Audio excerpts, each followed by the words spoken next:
Oh Tuhan kami beriman dan catatlah kami bersama orang-orang yang menyaksikan-Mu. Metafor jiwa kaum arif seperti rumah, hatinya seperti lampu, minyaknya adalah rasa yakin, airnya dari kejujuran hati, pintalannya dari ikhlas, kacanya dari kebeningan dan kerelaan hati, dan gantungannya dari akal. Khauf itu adalah api dalam cahaya, sedangkan raja, harapan, adalah cahaya dalam api, marifat seperti cahaya dalam cahaya.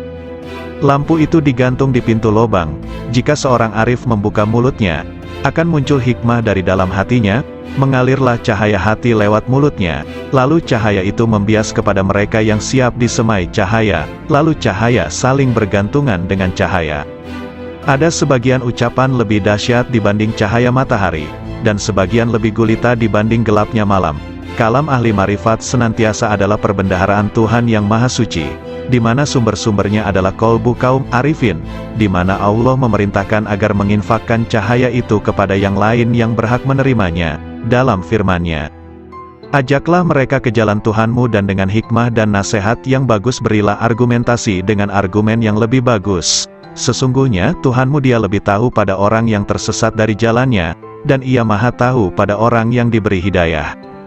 Sebagian arifin ditanya, manakah cahaya yang lebih hebat ketimbang matahari? Marifat, jawabnya, apa yang lebih berguna dibanding air? Ucapan ahli marifat, katanya, apa yang lebih harum aromanya ketimbang minyak kesturi? Waktunya orang arif, apa pekerjaan orang arifin? Memandang pekerjaan rububiyah dan panji-panji kelembutan kudrah, jawabnya. Hasrat orang-orang soleh, Abu Said Al-Balhi, ditanya, kenapa ucapan orang pendahulu, salaf, lebih utama dibanding orang akhir, khalaf? Karena kehendak mereka adalah memuliakan Islam, menyelamatkan jiwa, kasih sayang pada sesama saudara dan ridho kepada Ar-Rahman, jawabnya. Sedangkan kehendak kita adalah memanjakan hawa nafsu, mencari pujian orang dan mencari kenikmatan dunia. Tambahnya lagi, seorang hamba manakala taat pada Tuhannya, Allah memberinya rejeki seteguk air dari sumber marifat, lalu ia mengucapkan dengan lisannya, namun jika ia meninggalkan taatnya, ia tidak akan merusak taat itu, namun tetap tersimpan di hatinya, dan tidak mengucapkannya dengan lisannya, agar ia tetap dalam sesalnya dan menjadi cobaan dengan berbagai ujian. Tiada dua orang beriman yang bertemu, yang keduanya berzikir kepada Allah, melainkan Allah menambah cahaya marifatullah pada kedua hatinya, sebelum keduanya berpisah. Sesungguhnya Allah memunculkan ahli marifat di atas puncak gelombang lautan intuisi, kolbu dan memuliakan mereka di atas perbendaharaan rahasia serta rahasia pengetahuan yang tak terhingga jumlahnya. Tidak pernah putus uraiannya, tidak pernah ditemukan ujung dalamnya, tidak sirna keajaibannya, hingga mereka menyelami cahaya marifat, dalam kedalaman isyarat yang terpendam, dalam makna-maknanya yang tersembunyi, hingga keluar dengan keajaiban satriguna dan kelembutan bekal-bekal melimpahnya, hakikat-hakikat dan isyaratnya, yang membakar kolbu para pecinta, memesrakan ruh para penempuh. Itulah cahaya dari cahaya hidayah, di mana seorang hamba meraih petunjuk dari kebajikan riayah, penjagaan jiwa, jika meraih taufik dan inayah. Yahya bin Mu'az berkata, aku bertemu kaum arifin yang dilimpahi hikmah. Aku temukan mayoritas mereka tidak memiliki apa-apa, malah mereka dibiayai yang lain. Laits al-Misri, punya saudara yang ada di Iskandariyah. Ketika ia datang, saudaranya menjawab, aku sedang menghadap Allah. Mana faedah dari penghadapanmu pada Tuhanmu? Saudaranya diam. Lalu Laits mengatakan, sang hamba jika menghadap pada Allah dengan keselarasan yang benar, Allah memberikan faedah-faedah yang tak pernah terlintas di hati manusia. Yahya bin Mu'az, manakala bicara suatu hari, tiba-tiba ada orang yang berteriak keras di majelisnya, sembari merobek-robek bajunya. Hai, apa yang kamu katakan? Kalam ahli marifat, ketika muncul dari sumber rahasia kemanunggalan, ia menggali hati orang yang dibakar rindu dan cinta dengan apinya, lantas sifat-sifat manusiawi sirna. Karena itu kalimat orang yang bertakwa itu posisinya mendekati wahyu. Suatu ketika ada kata-kata terucap dari mereka, lalu ditanya, apa yang membuatmu bicara seperti ini? Hatiku mengatakan demikian, bermula dari pikiranku, dari rahasia jiwaku, dari Tuhanku, katanya. Sandaran hikmah adalah wujudnya hikmah, yaitu barang berharga yang hilang dari penempuh. ketika ditemukan ia ambil, ia tak peduli dari manapun wadahnya, dari manapun diucapkannya, dari hati mana dinukil atau dari dinding mana terukir atau dari kafir mana didengar. Nilai hikmah, dalam sebuah hadis disebutkan, siapa yang ingin ilmu oleh Allah tanpa belajar, mendapatkan petunjuk tanpa hidayah, maka zuhudlah dari dunia. Setiap hikmah ada ahli dan zamannya, dan zaman itu telah berlalu dengan sejumlah besar ahlinya, sedangkan yang tersisa kini hanyalah musibah. Maka kami kepada Allah, dan kami kepadanya kembali. Carilah lampu-lampu kalam kaum arifin sebelum mereka wafat, suatu nikmat yang kalian rasakan kemuliaannya, keutamaannya yang paripurna, dan Luqman dipilih oleh Allah dengan hikmah, karena kemuliaan hikmahnya. Hikmah itu sidikun, kebanggaan mutakun, firdaus para arifun, warisan para nabi dan mursalun, burulah sebelum sirna. Dian-dian cahaya manusia di setiap bumi, merekalah ulama generasi mulia. Ilmunya memancarkan cahaya di setiap lembah bagai purnama yang membias tanpa awan. Jalan istiqomah diriwayatkan oleh Ummu Habibah. Ia berkata, bahwa Rasulullah Shallallahu Alaihi Wasallam bersabda, tak seorang pun hamba yang muslim, sholat lillahi ta'ala setiap hari 12 rakaat, sholat sunnah, bukan sholat fardu, kecuali Allah membangunkan rumah di dalam surga. Hadis riwayat Muslim, Abu Dawud, Tirmidzi dan Nasai. Hadis ini memotivasi untuk menegakkan ibadah-ibadah sunnah, karena ibadah sunnah salah satu bentuk takarub kepada Allah Ta'ala, sekaligus menjadi bekal kaum arifun dalam menempuh jalan menuju kepada Allah Subhanahu wa Ta'ala, sekaligus menjadi perilaku kaum yang mengkhususkan, menyendiri, jiwanya di sisi Allah Subhanahu wa Ta'ala. Anak-anak sekalian, ketahuilah, siapa yang hakikat batinnya menyendiri bersama Allah secara total, dan rahasia sirnya benar-benar manunggal, akan terbuka seluruh tirai, segala bukti menjadi nyata, ketika musyahadah pada cahaya al-haq Allah Subhanahu wa Ta'ala. Di sanalah Allah menuangkan minuman dengan gelas cintanya, hingga ia mabuk dari lainnya, segalanya menjadi riang dan ringan, segala diamnya adalah zikir, nafasnya adalah tasbih, kalamnya adalah penyucian, dan tidurnya adalah sholat, doa. Sang hamba senantiasa menaiki kendaraan marifat, hingga bertemu yang dimarifati. Bila sudah bertemu, ia abadi selamanya bersamanya, tidak berpaling ke lainnya. Kolbu itu ibarat istana, dan marifat adalah rajanya, akal adalah menterinya yang punya departemen dan instrumen, lisan sebagai penerjemah, sedangkan rahasia batinnya dari Hazanah Ar-Rahman, masing-masing konsisten dengan posisinya, sedangkan arah seluruhnya adalah istiqomahnya sir bersama Allah Subhanahu wa Ta'ala. Bila sir istiqomah, maka marifat menjadi istiqomah, lalu akal menjadi lurus. Bila akal konsisten, kolbu akan konsisten. Bila kolbu konsisten, jiwa akan konsisten. Bila nafsu konsisten, dalam pengendalian, perilaku batin akan konsisten. Sir dicahayai oleh sifat jamal dan jalalnya. Akal dicahayai oleh cahaya kesadaran dan renungan pelajaran. Kolbu dicahayai oleh cahaya rasa takut dan cinta disertai kontemplasi fikiran. Nafsu dicahayai dengan cahaya olah jiwa dan pengekangan. Sir adalah lautan dari samudera anugerah pemberiannya, dan gelombangnya tak terhingga, tiada henti pula. Jika sir konsisten bersama Allah Subhanahu wa Ta'ala, maka senantiasa akan abadi dalam musyahadah, dan sirna dari penglihatan pada istiqomahnya. Perlu diketahui bahwa jalan istiqomah, konsistensi, itu laksana tenda agung dari jalan akhirat, dan berjalan di tepinya lebih sulit dibanding jalan di tepian akhirat. Alam rahasia bisa menjadi tipu daya, karena Allah Subhanahu wa Ta'ala tidak suka pada hati hamba yang masih ada cinta pada yang lain selain Dia.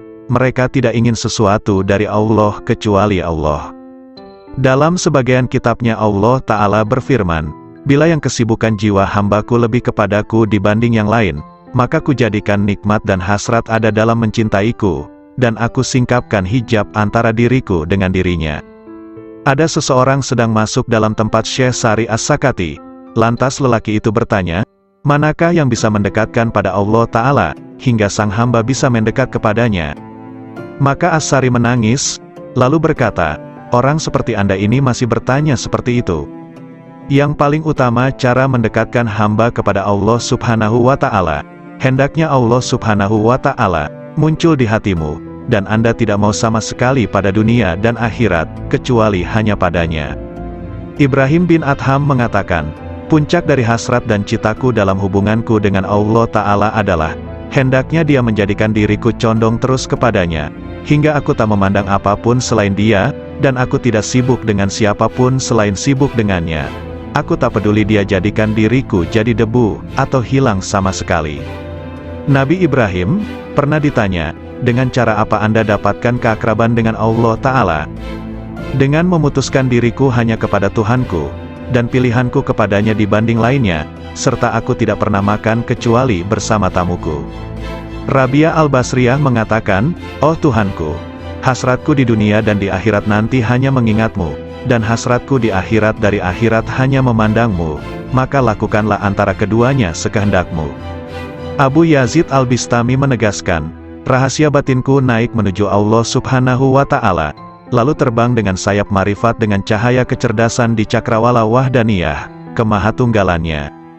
Tiba-tiba nafsu menghadapku dan berkata, kemana kau pergi? Akulah nafsumu dan engkau harus bersamaku.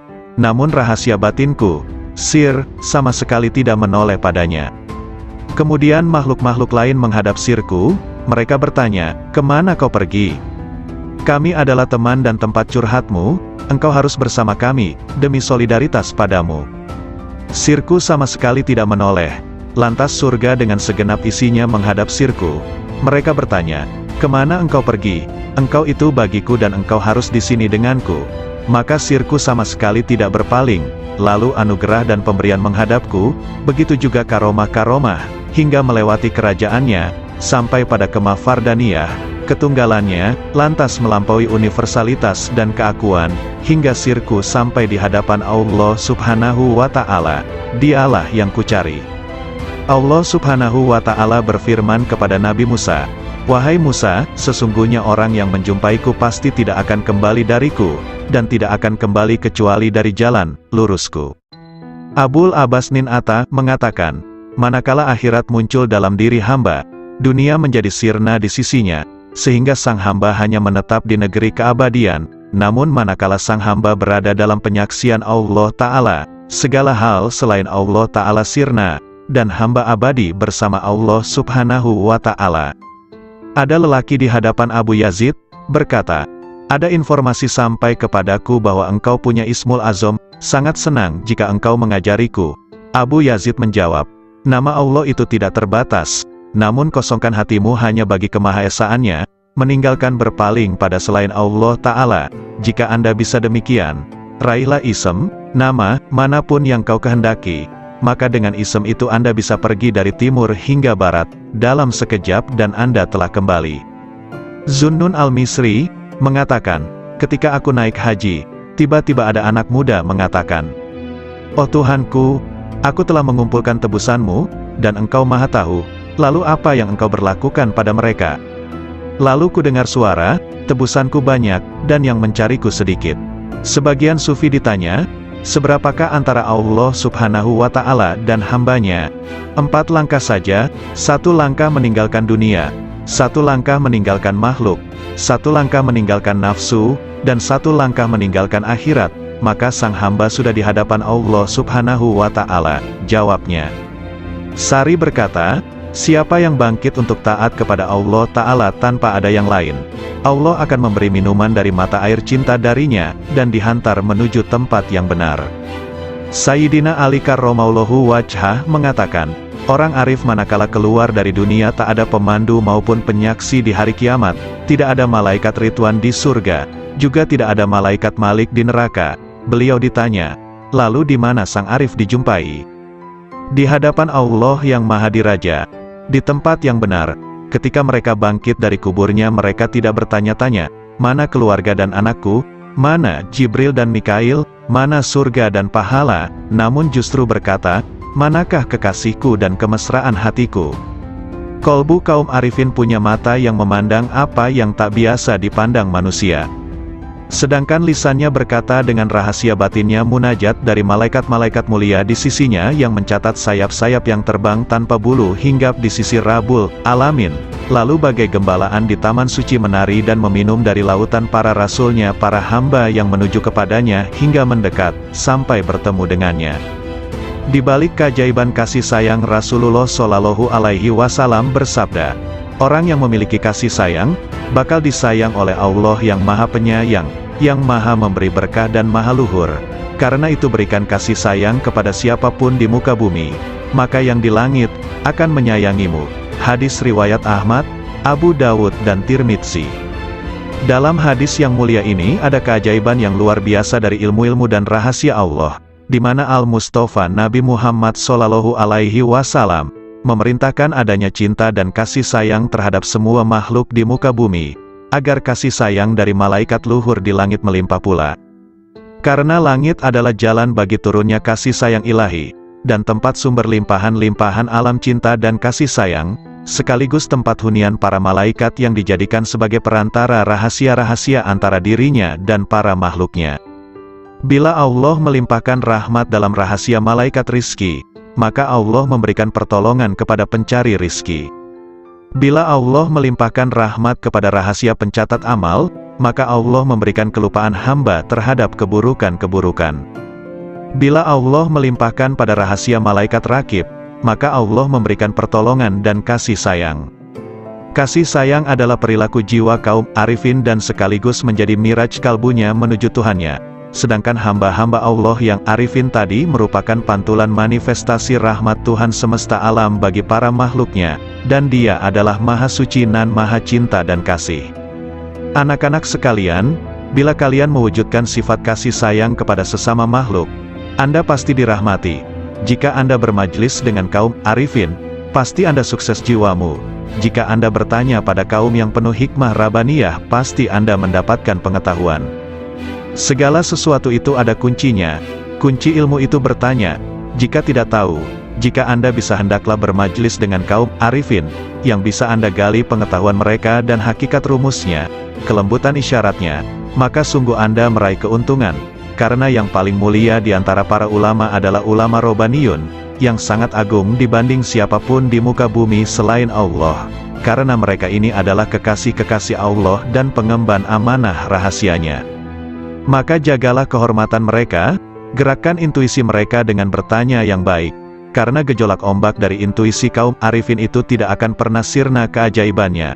Maka cukuplah disebut tolol bagi seseorang yang tidak mau belajar pada mereka, meraih limpahan dari kemampuan mereka, padahal Allah Subhanahu wa Ta'ala telah berfirman, bertanyalah kepada ahli zikir manakala kalian tidak tahu.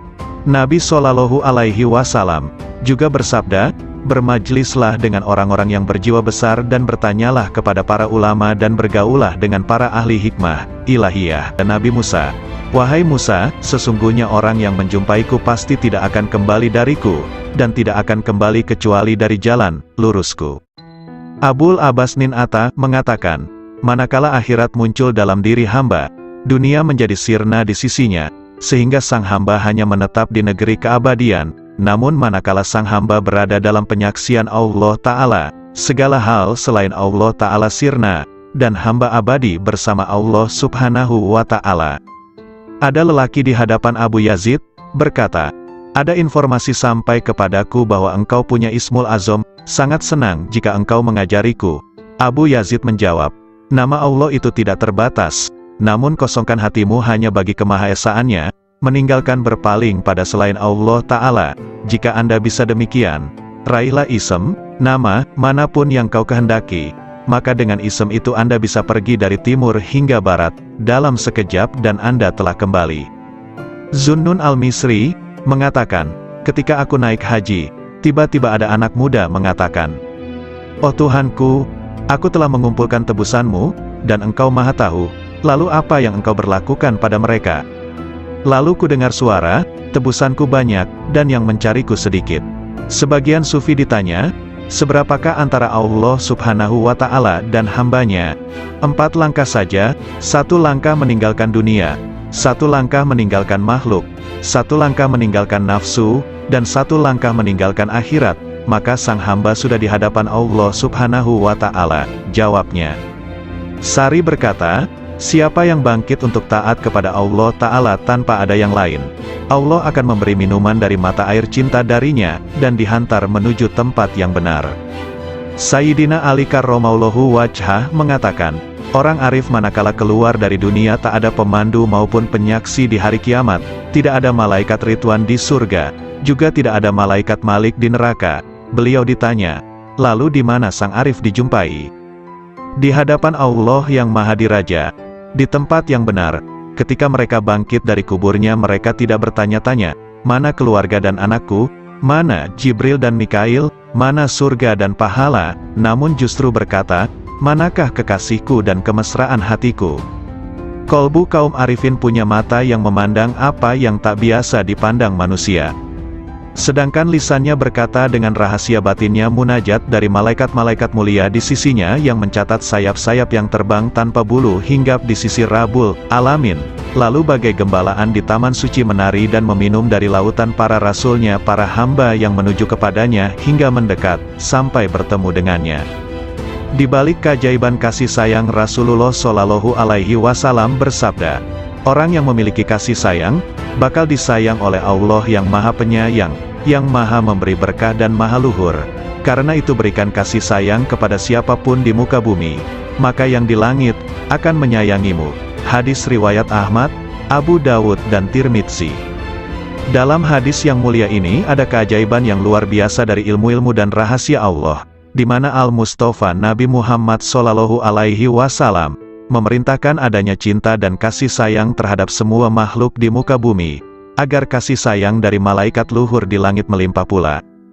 Karena langit adalah jalan bagi turunnya kasih sayang ilahi, dan tempat sumber limpahan-limpahan alam cinta dan kasih sayang, sekaligus tempat hunian para malaikat yang dijadikan sebagai perantara rahasia-rahasia antara dirinya dan para makhluknya. Bila Allah melimpahkan rahmat dalam rahasia malaikat rizki, maka Allah memberikan pertolongan kepada pencari rizki. Bila Allah melimpahkan rahmat kepada rahasia pencatat amal, maka Allah memberikan kelupaan hamba terhadap keburukan-keburukan.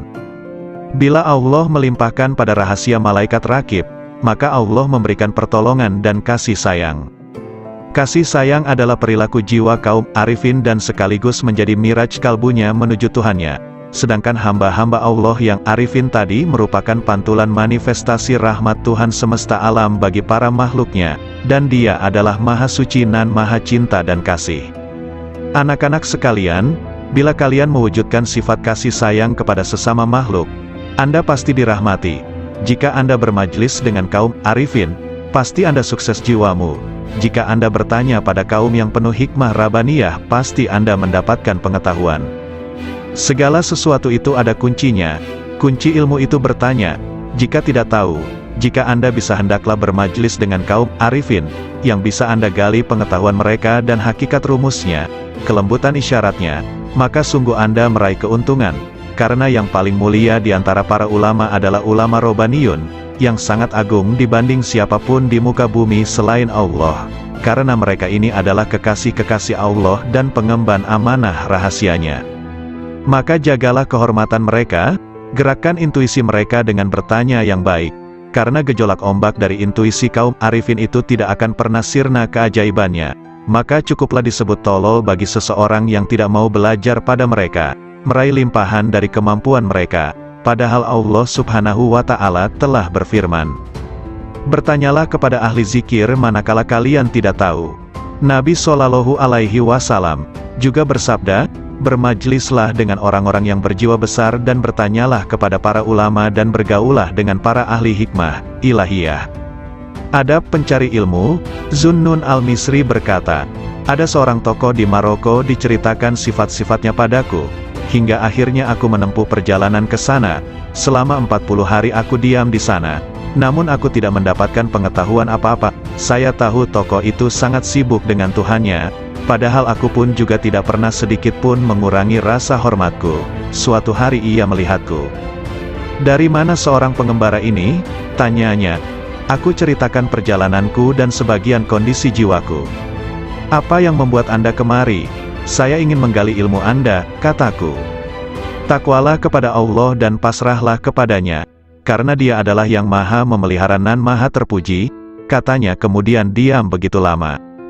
Mohon ditambah lagi bagiku, semoga Allah merahmatimu. Saya ini orang yang sangat asing, dan datang dari negeri yang jauh. Aku ingin bertanya banyak hal yang bergolak di batinku.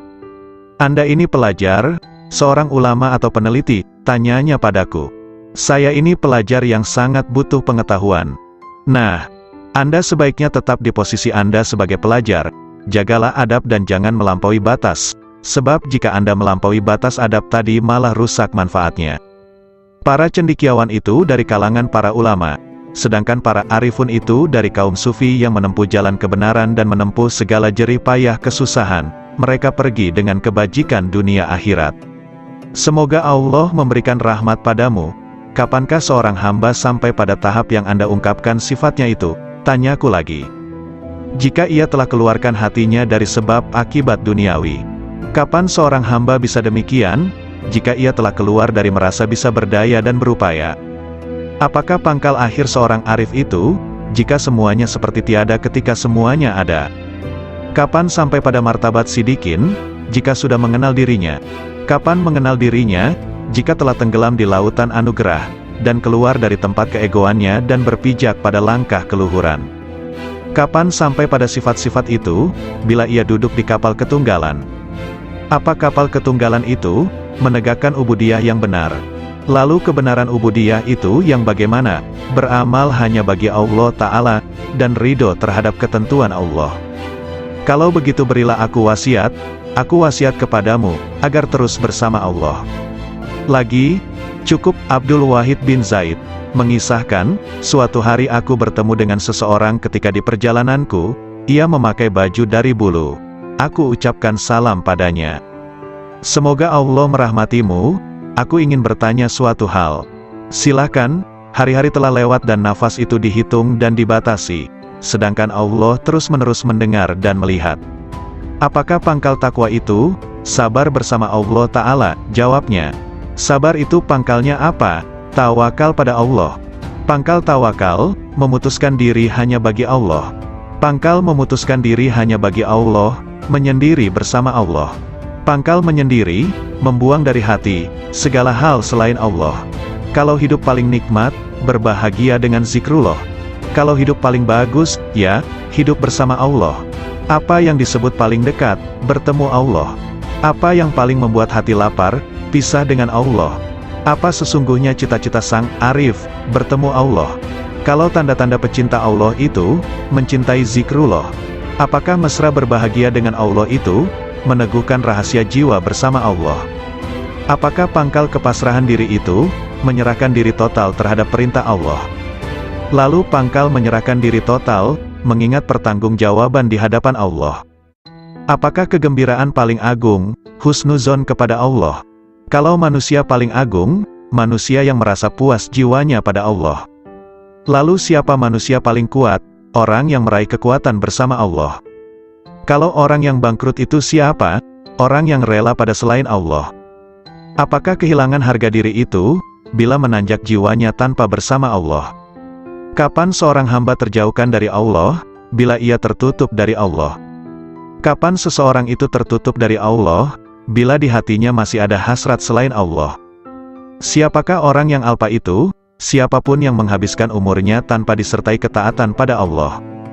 Apakah zuhud di dunia itu? Meninggalkan segala hal yang menyibukkan hatinya dari Allah. Siapakah orang yang menghadap Allah? Ya, siapapun yang menghadap pada Allah. Lalu siapa yang lari dari Allah? Siapapun yang lari dari Allah. Apakah kolbun salim itu? Kolbu yang di dalamnya tidak ada lagi selain Allah. Tolong beritahu aku, dari mana Anda makan, dari kekayaan Allah. Apa sih yang Anda sukai? Apapun yang ditentukan Allah padaku. Kalau begitu beri aku wasiat, lakukan taat kepada Allah dan ridolah kepada ketentuannya, bersenanglah dengan zikrullah, maka kalian akan jadi pilihan Allah. Orang yang mengenal Allah tidak akan maksiat. Suatu hari dalam perjalananku, kata Zunnun al-Misri, aku bertemu dengan orang tua, yang di wajahnya ada tanda sebagai kaum arifin. Semoga Allah merahmati Anda. Manakah jalan menuju Allah? Tanyaku padanya. Kalau Anda mengenalnya pasti Anda tahu jalan menuju padanya. Apakah seseorang bisa beribadah kepadanya tanpa mengenalnya? Apakah orang yang mengenalnya itu maksiat padanya? Jawabnya, bukankah Adam itu maksiat padanya dengan keparipurnaan marifatnya? Maka dia lupa, dan kami tidak menemukan baginya tekad. Sudahlah, kita jangan berdebat. Bukankah perbedaan ulama itu rahmat? Memang, kecuali dalam soal konsentrasi tauhid. Konsentrasi tauhid yang bagaimana? Menghilangkan pandangan selain Allah karena kemahatunggalannya. Apakah orang arif itu gembira? Apakah orang arif itu gelisah? Katanya balik bertanya. Bukankah orang yang mengenal Allah itu selalu gundah hatinya? Tidak, bahkan orang yang mengenal Allah kegundahan hatinya sirna. Apakah dunia bisa merubah hati orang arifin? Apakah akhirat bisa mengubah hatinya? Katanya lebih tajam. Bukankah orang arif itu sangat menghindari makhluk? Nauzubillah, sang arif tidak pernah gentar dengan makhluk. Hanya saja dia hatinya hijrah dan menyendiri bersama Allah. Apakah ada yang mengenal orang arif? Nah, apakah ada yang tidak mengenalnya? Jawabnya. Apakah sang arif bisa putus asa terhadap perkara selain Allah? Apakah ada orang arif yang masih memandang selain Allah, hingga ia harus putus asa? Apakah sang arif itu juga rindu pada Tuhannya? Apakah sang arif pernah kehilangan Allah, sampai ia harus rindu padanya? Apakah Ismul Azam itu? Hendaknya Anda katakan, Allah. Banyak sekali ucapan Anda tetapi tidak bisa membuat diriku bergetar oleh karisma ilahi, kataku. Karena Anda berkata dari dorongan dirimu, bukan dari dorongan ilahi. Nasihati diriku, sudah cukup banyak nasihat bagimu, yang penting Anda tahu bahwa dia melihatmu. Lalu aku meninggalkan orang itu. Namun begitu bangkit aku bertanya lagi. Apa yang ingin kau perintahkan padaku? Cukuplah dirimu melihat dirimu dalam seluruh tingkah laku jiwamu. Asteris Yahya bin Mu'az, rahimahullah ta'ala, ditanya. Apakah tanda hati yang benar itu? Hati yang istirahat dari kesusahan dunia. Jawabnya. Kalau konsumsi hati, zikir yang hidup, tak pernah mati. Lalu kehendak yang benar itu seperti apa? Meninggalkan kebiasaan-kebiasaan manusiawi. Makna rindu, terus-menerus fokus pada yang di atas. Kapan perkara hamba Allah tuntas? Jika tenteram bersama Allah tanpa hasrat. Kalau tanda-tanda seorang penempuh, tandanya ia tidak sibuk, hatinya, dengan urusan makhluk. Lalu pangkal hidayah itu apa? Ketakwaan yang benar. Apa yang disebut dengan kenikmatan? Berserasi dengan Allah. Siapa yang disebut sebagai orang asing, siapapun yang cinta di hatinya, tidak mencari keuntungan. Kapan seorang hamba sampai pada wilayah Tuhannya? Bila hatinya lepas dari segala hal selain Allah Ta'ala. Apakah yang disebut dengan kebebasan agung itu? Penyerahan total kepada Sang Tuhan? Apakah amal paling utama? Zikir kepada Allah kapan dan di mana saja? Apa yang disebut dengan kebutuhan besar? Kebutuhan besar adalah melanggengkan bahagia bersama Allah. Apakah yang menjadi hijab kolbu, merasa puas, selesai, dengan Tuhannya? Apakah hidup yang indah itu, hidup bersama yang Maha Agung? Lalu hakikat berserasi dengan Allah, adalah berlangkah benar dan bersih. Siapakah para pecinta itu? Kaum arifin? Siapa yang disebut orang mulia? Siapapun yang meraih kemuliaan bersama yang Maha Mulia. Siapa yang disebut manusia utama? Siapapun yang bermesra bahagia dengan yang Maha Lembut. Siapa yang disebut orang alpa? Siapapun yang menyia-nyiakan usianya. Apakah yang disebut dunia? Segala hal yang membuat Anda lupa pada Allah. Memang benar, sumber kemarifatan adalah kolbu, karena firman Allah Ta'ala. Sesungguhnya syiar itu dari ketakwaan kolbu, sedangkan sumber musyahadah adalah kedalaman kolbu, karena firman-Nya. Kedalaman kolbu tak pernah dusta terhadap apa yang dilihatnya. Sumber cahaya adalah dada, karena firman-Nya, bukankah orang yang dilapangkan dadanya oleh Allah terhadap Islam, maka dialah yang mendapatkan cahaya dari Tuhannya. Dan segala cinta yang semakin bertambah, senantiasa menambah rasa cinta kita kepada Rasulullah Shallallahu Alaihi Wasallam, dan para wali-walinya.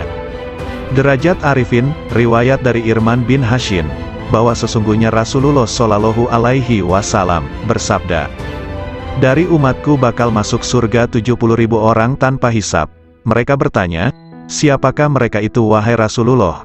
Rasulullah Shallallahu Alaihi Wasallam bersabda, mereka itu adalah orang yang tidak pernah melakukan ruqyah, tidak pernah meramal, tidak pernah berbekam, dan mereka senantiasa tawakal kepada Allah. Hadis riwayat Muslim. Rasulullah Shallallahu Alaihi Wasallam memposisikan ramalan di urutan kedua, setelah berupaya untuk tidak berobat yang merupakan derajat murni sejati, yang tergolong ahli fana, dan mereka senantiasa dalam kehendak Allah Subhanahu wa Ta'ala.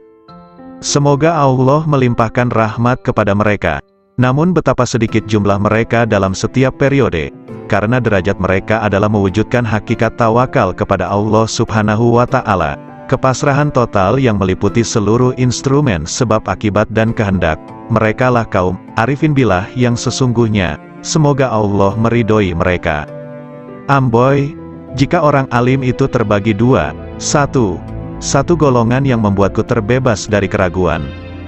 Dua, satu golongan yang menggunting-gunting diriku dari gunting neraka, tak lebih dan tak kurang mereka itu, di mataku. Anak-anak sekalian, ketahuilah orang arif kepada Allah Subhanahu wa Ta'ala dengan marifat yang benar, senantiasa terhanguskan hasratnya di bawah keceriaan dalam wahdaniyahnya, dan tak ada keceriaan mulai dari arasy sampai muka bumi yang lebih besar ketimbang kegembiraan marifat kepada Allah Subhanahu wa Ta'ala. Surga seisinya itu dibanding sisi kegembiraan mereka kepada Allah Subhanahu wa Ta'ala, nilainya sangat kecil, lebih kecil dibanding atom, ketika mereka tahu bahwa marifat adalah kegembiraan paling agung dari segala kegembiraan manapun. Siapa yang bertemu Allah Subhanahu wa Ta'ala, maka mana yang tak bisa ditemukan, kesibukan apalagi yang akan dilakukan setelah bertemu dengannya. Bukankah melihat selain Allah itu tak lebih dari keliaran nafsu belaka, hasrat yang rendah, dan minimnya marifat kepada Allah Ta'ala? Adakah pakaian yang lebih baik dibanding baju Islam? Apakah ada mahkota yang lebih agung ketimbang mahkota marifat? Atau adakah hamparan yang lebih mulia ketimbang hamparan taat? Allah Subhanahu wa Ta'ala berfirman, katakan, dengan karunia Allah dan dengan rahmatnya, maka dengan karunia dan rahmat itulah kalian semua bergembira. Dalam sebagian munajatnya Ibrahim bin Adham mengatakan, Ilahi, Engkau maha tahu surga dan seisinya, rasanya tak melintas padaku walau sesayap nyamuk setelah Engkau beri aku marifat kepadamu, dan kemesraanku kepadamu, dan Engkau telah membuatkan mencurah untuk tafakur atas keagunganmu, serta Engkau telah menjanjikan padaku untuk memandang wajahmu. Memang, sesungguhnya derajat terendah kaum arifin itu, manakala Allah memasukkannya ke dalam neraka yang diliputi azab, maka hatinya malah tambah cinta kepadanya, semakin mesra sukacita padanya, dan semakin rindu kepadanya. Ibnu Sirin berkata, jika aku harus memilih antara surga dan sholat 2 rakaat, aku memilih sholat 2 rakaat, karena dalam 2 rakaat ada ridhonya Allah Subhanahu wa Ta'ala, takarub kepadanya, sedang dalam surga yang ada kesenangan nafsu dan kesenangan manusia. Ketika Nabi Ibrahim dilemparkan ke dalam api, mereka mengatakan, bakarlah dia, dan mintalah pertolongan pada Tuhan kalian, kata mereka. Nabi Ibrahim menjawab, cukuplah bagiku Tuhanku dan dialah sebaik-baik tempat berserah diri, sebaik-baik Tuhan dan sebaik-baik penolong.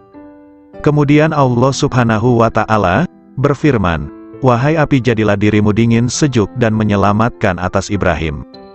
Berserah diri diriwayatkan, ketika Allah Subhanahu wa Ta'ala berfirman kepada Nabi Ibrahim, wahai Ibrahim, engkaulah sahabat dekatku, dan aku sahabat dekatmu. Maka jangan berpaling dariku, yang menyebabkan putusnya hubungan kesahabatan antara diriku dan dirimu, karena orang yang benar-benar mengaku sahabat dekatku jika dibakar oleh api, hatinya sama sekali tidak bergeser dariku, karena menghormati kebesaranku. Allah Subhanahu wa Ta'ala juga menyebutkan dalam Al-Quran, ketika Tuhannya berkata kepada Ibrahim, Islamlah, Ibrahim menjawab, aku Islam kepada Tuhannya semesta alam. Allah Subhanahu wa Ta'ala mengetahui kepasrahan totalnya, Islam, sampai kemudian ia dilempar dalam api. Abu Abdullah bin Muqatil bermunajat, Ilahi, janganlah engkau masukkan diriku ke dalam neraka, karena api pun bisa menjadi dingin padaku karena cintaku kepadamu. Abu Ayyub As-Sikhtiyani berkata, neraka itu ditakuti bagi mereka yang lupa akan Tuhannya, lalu dikatakan pada mereka yang lupa itu, rasakan semua atas kelalaianmu dalam pertemuan harimu ini, dengan segenap balasan amalnya. Abu Hafs menegaskan, saya sangat khawatir atas marifat sebagian orang, yang sudah ditulis di jubah mereka, orang-orang merdekanya Allah setelah dikeluarkan dari neraka. Namun mereka memohon agar tanda tulisan itu dihapus dari mereka. Jika aku jadi mereka, aku sangat memohon agar tanda itu ditulis di seluruh anggota badanku, dan membuatku cukup bangga. Akulah dari golongan orang yang dimerdekakan dari neraka. Menurutku, apa yang diraih ahli surga dalam surganya adalah Rob Ta'ala, kedekatan padanya, dan memandangnya serta mendengarkan kalamnya. Ingat istri Fir'aun ketika bermunajat, Tuhanku, bangunkan rumah bagiku di sisimu dalam surga. Sebagaimana disebutkan, tetangga dulu, baru rumah. Ibrahim bin Adham mengatakan, aku sangat malu jika tujuan utamaku adalah makhluk, padahal Allah Subhanahu wa Ta'ala telah berfirman kepada sebagian para nabinya, siapa yang berkehendak pada kami, ia tak ingin selain diri kami. Sebagian Syekh Sufi mengatakan, aku pernah melihat seorang pemuda di Masjidil Haram sedang dalam kondisi menderita dan kelaparan. Saya sangat kasihan padanya.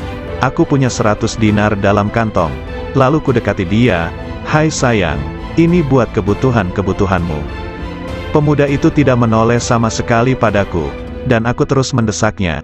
Pemuda itu berkata, hai Syekh, dinar ini sesuatu yang tidak bisa aku jual dengan surga dan seisinya. Surga itu negeri keagungan, asal sumber keteguhan dan keabadian, bagaimana aku menjualnya dengan harga yang hina? Abu Musa ad-Dailabi, pelayan Abu Yazid, semoga Allah merahmati keduanya, berkata, aku pernah mendengar seorang syekh di Bistam mengatakan, aku bermimpi, sepertinya Allah Subhanahu wa Ta'ala berfirman, kalian semua sedang mencari sesuatu dariku, selain Abu Yazid, sesungguhnya dia mencariku dan menghendakiku, dan aku pun menghendakinya. Abu Abdullah mengatakan, jadikan Allah itu sebagai majlis dan tempat kemesraan. Disiplinlah hikmah pada Tuhanmu, maka dunia akan datang kepadamu dalam keadaan merana, dan kau diburu akhirat, dan akhirat begitu rindu. Hai pemburu dunia, tinggalkan dunia, maka dunia memburumu, lanjutnya. Abu Said Al-Haras mengatakan, suatu hari aku di tempat wukuf, lalu aku ingin memohon kepada Allah Subhanahu wa Ta'ala sesuatu kebutuhan. Lantas muncul bisikan lembut tanpa suara kepadaku, di hadapanmu Allah, kamu masih mencari selain Allah. Ada seseorang menulis surat kepada saudaranya, Ama Badu, tamparlah muka para penghasrat dunia dengan dunianya, tamparlah pencari akhirat pada wajah pemburunya, bermesralah dengan Robul Alamin, wassalam. Abu Abdullah An-Nasaj mengatakan, janganlah menumpuk banyak surga bagi orang beriman, karena Allah akan memberikan kelayakan yang lebih banyak dibanding surga, yaitu marifat.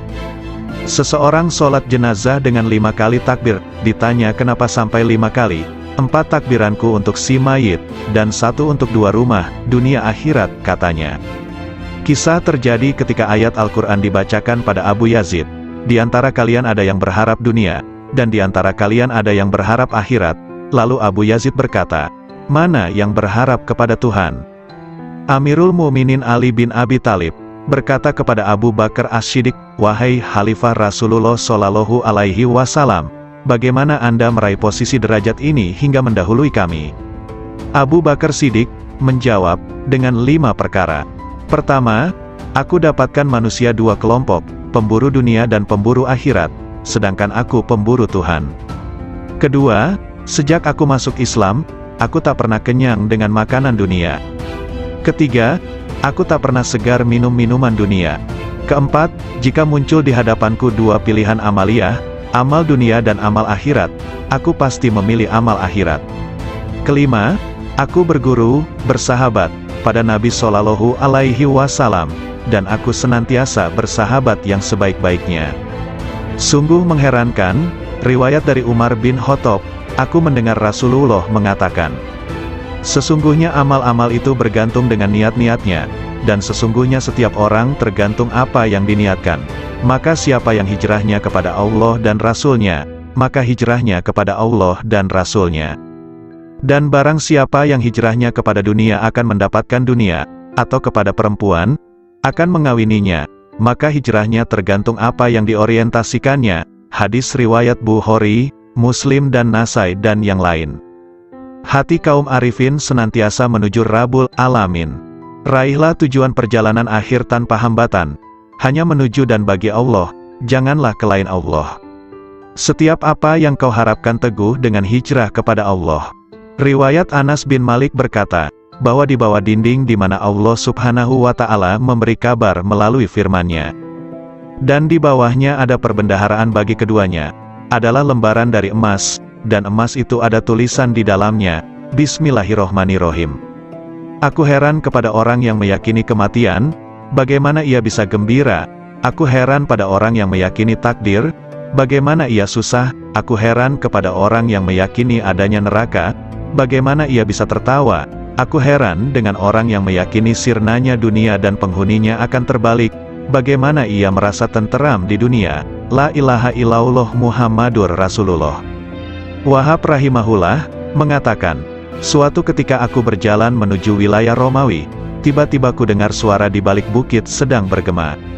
Oh Tuhanku, aku heran pada orang yang mengenalmu, bagaimana dia malah senang dengan bencimu demi kerelaan pada selain dirimu.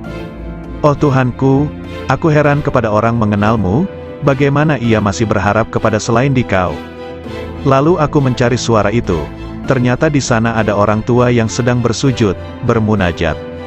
Maha suci Engkau, sungguh mengherankan bagi makhluk, bagaimana mereka ini berharap padamu suatu gantimu. Maha suci Engkau, sungguh mengherankan bagaimana mereka sibuk berbakti kepada selain Engkau. Maha suci Engkau, sangat mengherankan makhluk, bagaimana mereka rindu selain dirimu. Maha suci Engkau, bagaimana mereka menikmati sesuatu selain dirimu, dan sesuatu selainmu. Lalu aku lewat, dan aku tak menghiraukan apa yang aku lihat. Abu Yazid berkata, aku heran kepada ahli surga, bagaimana mereka menikmatinya tanpa Allah, atau bagaimana mereka bisa bersukaria tanpanya. Aku heran olak ini. Warna hati kita yang sedang mekar baik, sering dinamakan kasturi jati. Sebagai pertanda bahwa kita tidak mudah goyah terhadap gerak-gerik, sikap hati yang ingin menggapai sesuatu tanpa ilmu, ingin mendalami tentang ruh itu justru keliru. Lagi pula secara penataan, kita itu ibaratnya busana yang dipakai sebagai kerudung. Sedangkan yang ikat kepala sebagai sarungmu. Kemudian terlibat ingatan ketika dulu. Ibarat mendalami mati ketika berada di dalam rongga ragaku. Tampak oleh Sunan Kalijaga cahaya, yang warnanya merah dan kuning itu, sebagai hambatan yang menghadang agar gagal usaha atau ikhtiar atau cita-citanya. Dan yang putih di tengah itulah yang sebenarnya harus diikuti. Kelimanya harus tetap diwaspadai. Kuasailah seketika, jangan sampai lupa. Bisa dipercaya sifatnya. Berkat kesediaanku berbuat sebagai penyekat. Untuk alat pembebas sifat berbangga diri. Yang selalu didambakan siang dan malam. Bukankah aku banyak sekali melekat atau mengetahui caranya pemuka agama yang ternyata salah dalam penafsiran dan penyampaian keterangannya, anggapannya sudah benar, tak tahunya malah mematikan pengertian yang benar. Akibatnya terperosok dalam penerapannya. Ada pemuka agama yang ibaratnya menjadi murung. Ia hanya sekedar mencari tempat bertengger saja, yaitu pada batang kayu yang baik rimbun, lebat buahnya, kuat batangnya. Untuk kemuliaan hidup baru, ada orang yang berkedudukan, ada yang ikut orang kaya, akhirnya dimasyarakatkan. Ibaratnya seperti sekedar memperoleh kemuliaan sepele. Jadinya tersesat-sesat. Ada pula yang justru memiliki jalan terpaksa. Demikian, artikel ini dimuat di Matops Blog. Assalamualaikum warahmatullahi wabarakatuh. Alhamdulillah, segala puji bagi Allah, Tuhan seru sekalian alam.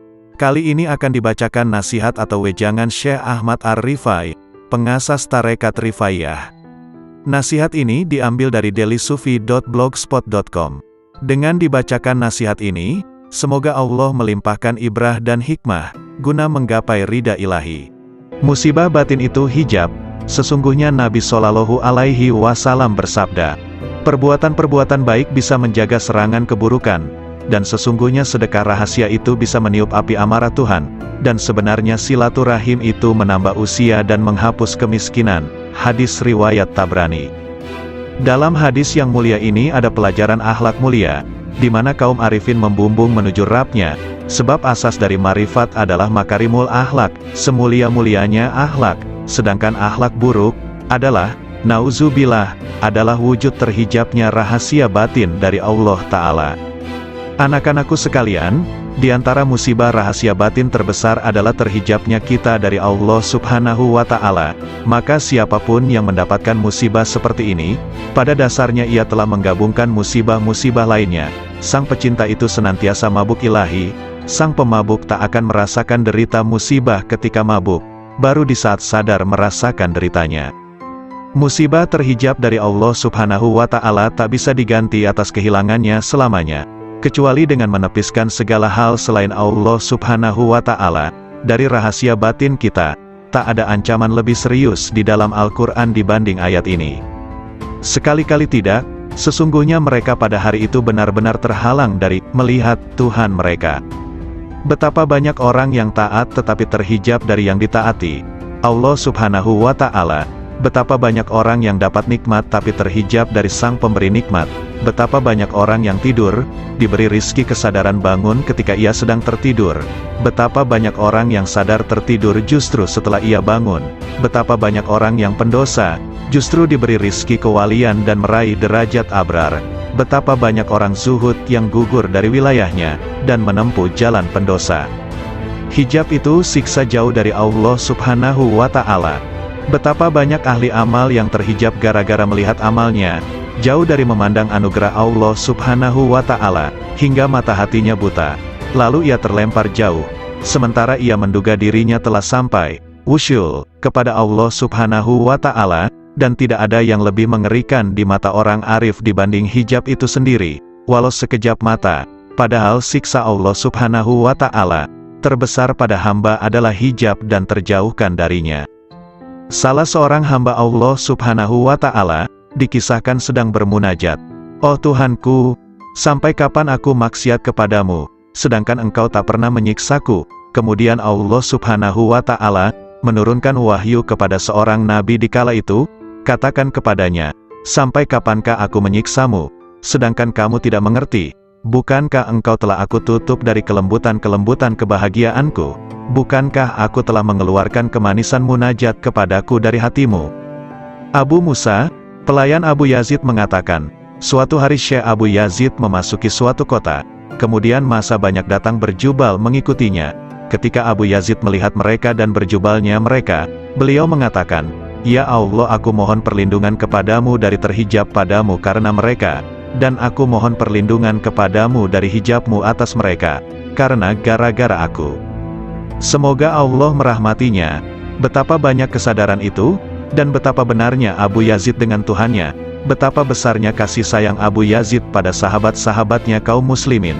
Ia menginginkan kebajikan dan pandangan yang benar bagi mereka, sebagaimana pada dirinya. Ingatlah, hai orang yang bergaul dengan masa, dan masa yang fanatik kepada Anda. Hati-hati, betapa banyak ketukan-ketukan sandal di sekitar toko sirna dari kepalanya, betapa banyak hilang agamanya. Ya Allah selamatkan, ya Allah selamatkan. Manusia terbagi menjadi 4 golongan. 1. Ada orang yang hatinya memandang tajam, dengan pandangan cahaya yakin atas rahasia ciptaannya dan keparipurnaan kuasanya. 2. Ada orang yang akalnya tajam, memandang dengan cahaya kecerdasannya pada janji dan ancamannya. 3. Ada orang yang rahasia batinnya, sir, tajam, memandang setiap saat dengan cahaya marifat kepada Allah Subhanahu wa Ta'ala. 4. Ada orang yang dijadikan oleh Allah Subhanahu wa Ta'ala tertutup, tidak sama sekali bisa memandang, dan inilah yang disebut dalam ayat, "Dan siapa yang buta mata hatinya di dunia ini, maka di akhirat lebih buta dan lebih sesat jalannya." Ingatlah, orang kafir itu tertutup dari cahaya hidayah oleh kegelapan sesat. Ahli maksiat tertutup dari cahaya takwa oleh kegelapan alpa. Ahli ibadah tertutup dari cahaya taufik dan pertolongan Allah Ta'ala oleh kegelapan memandang ibadahnya. Bila Allah Subhanahu wa Ta'ala menghilangkan hijab-hijab ini, mereka akan memandang dengan mata cahaya menuju cahaya, maka pada saat itulah mereka terhijab dari segala hal selain Allah Subhanahu wa Ta'ala. Siapa yang memandang pada gerak dan perbuatannya ketika taat kepada Allah Ta'ala, pada saat yang sama ia telah terhijab dari sang empunya gerak dan perbuatan, dan ia jadi merugi besar. Siapa yang memandang sang empunya gerak dan tindakan, ia akan terhijab dari memandang gerak dan perbuatannya sendiri, Sebab ketika ia melihat kelemahannya dalam mewujudkan tindakan dan menyempurnakannya, ia telah tenggelam dalam anugerahnya. Terkadang seseorang terhijab dari manisnya ibadah, melalui memandang ibadahnya. Terkadang seseorang terhijab dari kebenaran kehendak, karena memandang manisnya ekstase. Terkadang seseorang terhijab dari memandang Allah Subhanahu wa Ta'ala, Sang Pemberi Anugerah, karena memandang anugerah itu sendiri. An-Nasaj mengatakan, siapa yang memandang dirinya dalam ibadahnya, berarti tidak bisa bersih dari ujub. Siapa yang memandang makhluk, ia tak akan bersih dari riya. Siapa yang memandang taatnya, tak akan bersih dari tipu daya. Siapa yang memandang pahala tak akan pernah bersih dari hijab. Siapa yang memandang Rabb Ta'ala, maka itulah berada dalam posisi yang benar di sisi Tuhan di Raja yang kuasa. Abu Bakar bin Abdullah mengatakan, siapa yang sibuk dengan nuansa hikmah dan rahasia-rahasianya, maka ia akan terhijab dari hakikatnya, dan aku tak pernah diperlihatkan maksiat yang lebih bahaya ketimbang melupakan Allah Subhanahu wa Ta'ala dan penggantungan hati pada selain Allah Subhanahu wa Ta'ala. Setiap hasrat dan zikir pada selain Allah Ta'ala adalah hijab antara dirimu dengan Allah Subhanahu wa Ta'ala. Dalam hadis disebutkan, betapa banyak kebajikan yang dilakukan seseorang yang tak ada keburukan baginya, justru lebih berbahaya padanya dibanding keburukan itu sendiri, dan betapa banyak keburukan yang dilakukan seseorang yang tak ada kebajikan padanya, justru lebih bermanfaat padanya dibanding kebajikan itu sendiri. Maksudnya, kebajikan itu sebenarnya terpuji, dan keburukan itu tercela. Namun sepanjang seorang hamba dalam berbuat kebajikan masih melihat kebajikannya, maka ia berada di medan pamer dan kebanggaan. Dan sepanjang hamba dalam keburukan, namun ia masih melihat keburukan itu, berarti ia berada di medan remuk redam dirinya dan merasa sangat butuh padanya. Padahal kondisi hamba dalam situasi sangat butuh pada Allah itu lebih baik. Abu Bakar As-Siddiq mengatakan, "Ya Allah, aku mohon berlindungan padamu dari syirik tersembunyi." Sedangkan Rabi'ah menegaskan, dunia telah menutupi penghuninya dari Allah Subhanahu wa Ta'ala. Seandainya mereka meninggalkannya pastilah tampak di alam malakutnya, lalu ia kembali dengan sari guna yang berfaedah. Sayyid Mansur Ar-Rabani menegaskan, dengan apa sang hamba dikenal bahwa ia tidak terhijab dari Tuhannya? Ia menjawab, jika ia mencarinya dan ia tidak menuntut apapun darinya, hamba menghendakinya dan ia tidak berkehendak sesuatu darinya, dan dia tidak memilih, karena menyerahkan pilihan padanya, walaupun dipilihkan neraka oleh Allah Subhanahu wa Ta'ala padanya. Setiap orang yang di dalam hatinya tidak ada penetrasi karisma ilahi, tidak ada cahaya cinta padanya, tidak ada kemesraan kebersamaan dengannya, maka ia terhijab, tandasnya. Katanya pula, asteris cukuplah buatmu marifat itu, manakala engkau tahu bahwa Allah Subhanahu wa Ta'ala memandangmu, dan cukuplah ibadah itu, bila Allah Subhanahu wa Ta'ala itu tidak butuh padamu. Asteris cukuplah cinta itu bagimu, jika engkau tahu bahwa cintanya mendahului cintamu padanya.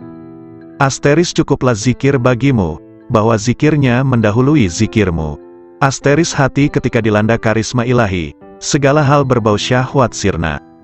Asteris ketika hati di hamparan marifat, segala hal kealpaan sirna. Asteris hati ketika didudukkan pada tempat ketunggalan dengan tunggal bagi yang tunggal, itulah tempat duduk yang benar. Malunya kaum arifin.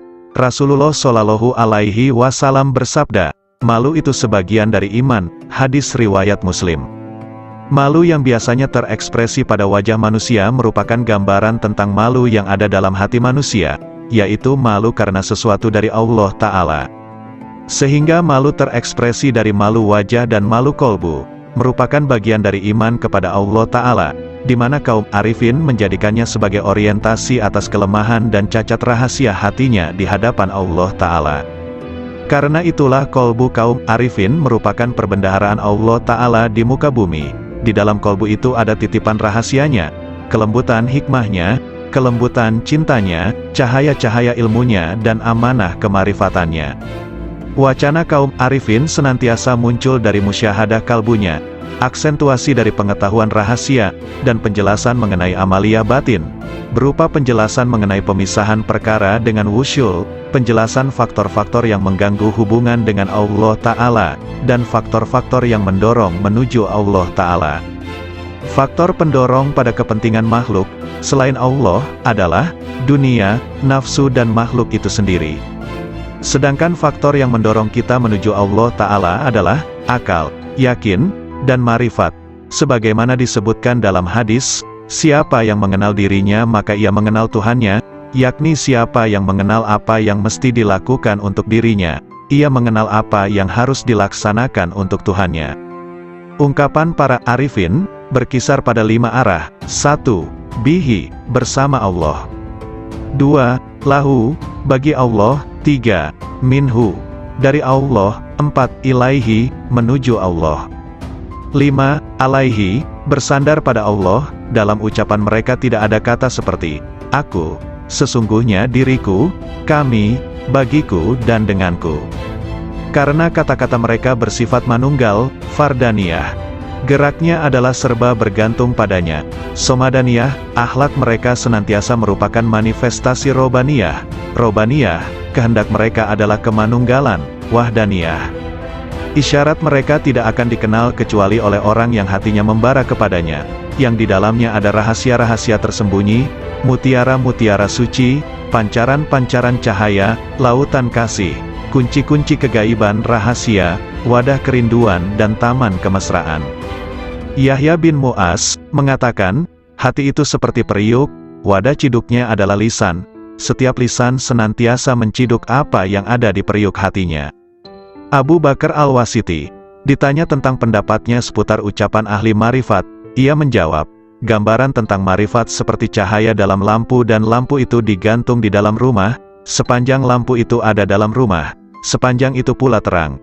Ketika pintu rumah dibuka, maka cahaya lampu itu akan menerangi halaman. Kalam kaum arifin senantiasa memancarkan cahaya kepada ahli cahaya, hingga air mata mereka meleleh, dan lisannya berzikir. Allah Ta'ala berfirman, bila mereka mendengarkan apa yang diturunkan kepada Rasul, kamu melihat air mata mereka meleleh, karena marifat mereka terhadap Allah, mereka mengatakan, oh Tuhan kami beriman dan catatlah kami bersama orang-orang yang menyaksikanmu. Metafor jiwa kaum arif seperti rumah, hatinya seperti lampu, minyaknya adalah rasa yakin, airnya dari kejujuran hati, pintalannya dari ikhlas, kacanya dari kebeningan dan kerelaan hati, dan gantungannya dari akal. Khauf itu adalah api dalam cahaya, sedangkan raja, harapan, adalah cahaya dalam api. Marifat seperti cahaya dalam cahaya. Lampu itu digantung di pintu lobang. Jika seorang arif membuka mulutnya, akan muncul hikmah dari dalam hatinya, mengalirlah cahaya hati lewat mulutnya, lalu cahaya itu membias kepada mereka yang siap disemai cahaya, lalu cahaya saling bergantungan dengan cahaya. Ada sebagian ucapan lebih dahsyat dibanding cahaya matahari, dan sebagian lebih gulita dibanding gelapnya malam. Kalam ahli marifat senantiasa adalah perbendaharaan Tuhan yang Maha Suci, di mana sumber-sumbernya adalah kolbu kaum arifin, di mana Allah memerintahkan agar menginfakkan cahaya itu kepada yang lain yang berhak menerimanya, dalam firman-Nya. Ajaklah mereka ke jalan Tuhanmu dan dengan hikmah dan nasihat yang bagus berilah argumentasi dengan argumen yang lebih bagus. Sesungguhnya Tuhanmu Dia lebih tahu pada orang yang tersesat dari jalannya, dan Ia Maha tahu pada orang yang diberi hidayah. Sebagian arifin ditanya, manakah cahaya yang lebih hebat ketimbang matahari? Marifat, jawabnya, apa yang lebih berguna dibanding air? Ucapan ahli marifat, katanya, apa yang lebih harum aromanya ketimbang minyak kesturi? Waktunya orang arif, apa pekerjaan orang arifin? Memandang pekerjaan rububiyah dan panji-panji kelembutan kudrah, jawabnya. Hasrat orang-orang soleh, Abu Said Al-Balhi, ditanya, kenapa ucapan orang pendahulu, salaf, lebih utama dibanding orang akhir, khalaf? Karena kehendak mereka adalah memuliakan Islam, menyelamatkan jiwa, kasih sayang pada sesama saudara dan ridho kepada Ar-Rahman, jawabnya. Sedangkan kehendak kita adalah memanjakan hawa nafsu, mencari pujian orang dan mencari kenikmatan dunia. Tambahnya lagi, seorang hamba manakala taat pada Tuhannya, Allah memberinya rejeki seteguk air dari sumber marifat, lalu ia mengucapkan dengan lisannya, namun jika ia meninggalkan taatnya, ia tidak akan merusak taat itu, namun tetap tersimpan di hatinya, dan tidak mengucapkannya dengan lisannya, agar ia tetap dalam sesalnya dan menjadi cobaan dengan berbagai ujian. Tiada dua orang beriman yang bertemu, yang keduanya berzikir kepada Allah, melainkan Allah menambah cahaya marifatullah pada kedua hatinya, sebelum keduanya berpisah. Sesungguhnya Allah memunculkan ahli marifat di atas puncak gelombang lautan intuisi, kolbu dan memuliakan mereka di atas perbendaharaan rahasia serta rahasia pengetahuan yang tak terhingga jumlahnya. Tidak pernah putus uraiannya, tidak pernah ditemukan ujung dalamnya, tidak sirna keajaibannya, hingga mereka menyelami cahaya marifat, dalam kedalaman isyarat yang terpendam, dalam makna-maknanya yang tersembunyi, hingga keluar dengan keajaiban satriguna dan kelembutan bekal-bekal melimpahnya, hakikat-hakikat dan isyaratnya, yang membakar kolbu para pecinta, memesrakan ruh para penempuh. Itulah cahaya dari cahaya hidayah, di mana seorang hamba meraih petunjuk dari kebajikan riayah, penjagaan jiwa, jika meraih taufik dan inayah. Yahya bin Mu'az berkata, "Aku bertemu kaum arifin yang dilimpahi hikmah. Aku temukan mayoritas mereka tidak memiliki apa-apa, malah mereka dibiayai yang lain." Laits al-Misri punya saudara yang ada di Iskandariyah. Ketika ia datang, saudaranya menjawab, "Aku sedang menghadap Allah." "Mana faedah dari penghadapanmu pada Tuhanmu?" Saudaranya diam.